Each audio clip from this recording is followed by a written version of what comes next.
সর্বশেষ পূর্বাভাস অনুযায়ী আগামী 72 ঘন্টার মধ্যে এটি শক্তিশালী ঘূর্ণিঝড় সিনিয়রে পরিণত হতে পারে, যা নভেম্বরের 10 তারিখের মধ্যে উপকূলে আঘাত আনার সম্ভাবনা রয়েছে। অন্যদিকে ঘূর্ণিঝড় মন্থর অবশিষ্টাংশ বর্তমানে দেশের বিভিন্ন বিভাগে বৃষ্টি ও দমকা হাওয়া সৃষ্টি করছে। বিশেষ করে রংপুর, রাজশাহী, ঢাকা, খুলনা, বরিশাল ও চট্টগ্রাম অঞ্চলে আজ সারাদিন বৃষ্টি অব্যাহত থাকতে পারে। তো প্রিয় দর্শক, আজ 1 নভেম্বর শনিবার এবং আগামীকাল 2 নভেম্বর রবিবার কেমন থাকার সম্ভাবনা রয়েছে আগামী 24 থেকে 48 ঘন্টার আবহাওয়া পরিস্থিতি। এছাড়াও বাংলাদেশ এবং ভারতের পশ্চিমবঙ্গ, আসাম, মিজোরাম, মেঘালয় এবং ত্রিপুরা রাজ্যের কোন কোন স্থানের আবহাওয়া কিরকম অবস্থা বিরাজ করবে তার সম্পূর্ণ আপডেট জানিয়ে দেবো। আর তাই আপনি বাংলাদেশের কোন জেলা থেকে ভিডিওটি দেখছেন, আপনার জেলার নামটি অবশ্যই কমেন্ট বক্সে লিখে জানান। নিত্য নতুন আবহাওয়ার খবর এবং পূর্বাভাস পেতে চ্যানেলটিকে সাবস্ক্রাইব করে বেল আইকনটি অন করে রাখুন। চলুন এবার দেখে নেওয়া যাক আবহাওয়ার পূর্বাভাস মেঘমালা মডেল রাডারে। প্রিয় দর্শক, চলে আসলাম মেঘমালা মডেল রাডারে। সকালে আমরা দেখতে পাচ্ছি বাংলাদেশের রাজশাহী বিভাগের সিংড়া, বগুড়া, এদিকে সরিষাবাড়ি, সিরাজগঞ্জ, এদিকে আমরা দেখতে পাচ্ছি চাঁদরাজীবপুরে ভারী পরিসরে বৃষ্টিপাতের সম্ভাবনা রয়েছে। কোথাও 4 থেকে 5 মিলিমিটার এবং কোথাও কোথাও 19 থেকে 20 মিলিমিটার পর্যন্ত অতি ভারী বৃষ্টিপাত। এদিকে ময়মনসিংহ বিভাগের ফুলপুর, নলিতাবাড়ি, এদিকে জামালপুর, এদিকে ময়মনসিংহ, ত্রিশাল, কেন্দুয়া এই সকল অঞ্চলে গুড়ি গুড়ি বৃষ্টিপাত এবং কোথাও কোথাও 3 থেকে 4 মিলিমিটার পর্যন্ত হালকা পরিসরে বৃষ্টিপাতের সম্ভাবনা রয়েছে। সেই সাথে সিলেট বিভাগের সিলেট,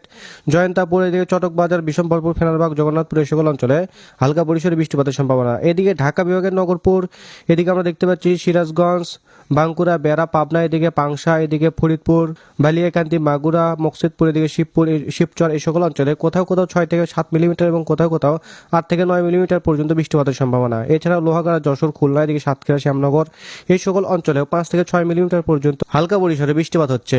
এদিকে পশ্চিমবঙ্গের কলকাতা, চন্দ্রনগর, কলারঘাট, এদিকে শান্তিপুর, কাটোয়া এই সকল অঞ্চলে 7 থেকে 8 মিলিমিটার পর্যন্ত বৃষ্টিপাতের সম্ভাবনা রয়েছে। এবং উত্তরবঙ্গে শিলিগুড়ি, আলিপুরদুয়ার এই সকল অঞ্চলে আকাশ কিন্তু আংশিক মেঘলা থাকবে, সাথে ত্রিপুরা রাজ্যেও। এরপর দুপুর 12টায় গেলে আমরা দেখতে পাচ্ছি বাংলাদেশের রংপুর বিভাগ, এদিকে রাজশাহী বিভাগ এই সকল অঞ্চলে আকাশ কিন্তু বেশ মেঘলা থাকবে, ভারী মেঘলা। তবে এই মেঘেতে বৃষ্টিপাতের কোথাও কোনো সম্ভাবনা দেখতে পাচ্ছি না।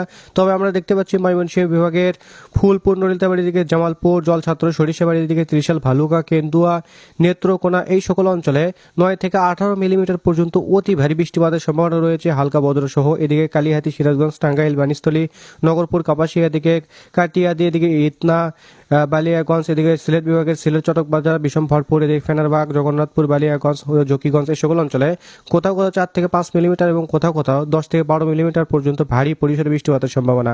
এদিকে ঢাকা বিভাগের ঢাকা, ধামরাই, নগরপুর, বেড়া, শিবালিয়া, ফরিদপুর, দোহার, মুন্সিগঞ্জ, হোমনা, ব্রাহ্মণবাড়িয়া এই সকল অঞ্চলে হালকা পরিসরে বৃষ্টিপাতের সম্ভাবনা রয়েছে, সাথে শিবচর,